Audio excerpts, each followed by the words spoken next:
This is Eben Joslin with LaserPro's technical support, showing the process to update firmware for many desktop HP printers using the Easy Update utility.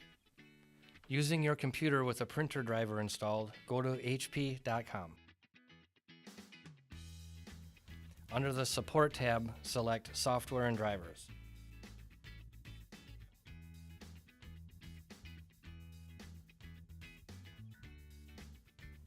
Under Printers, enter your HP product name.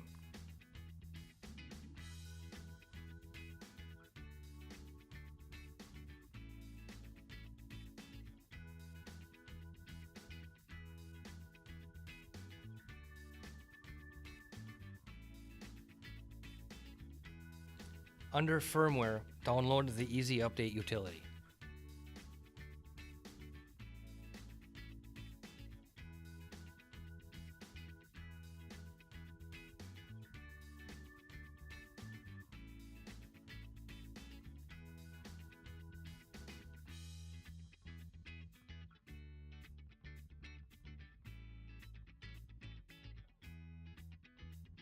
Once the download is complete, open and run the executable.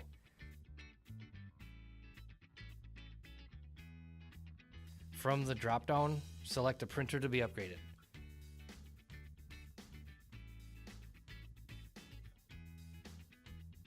Then select Send Firmware. There is no cross-communication on this progress screen, so at this point, you would want to check the control panel on the printer to confirm the upgrade is in progress.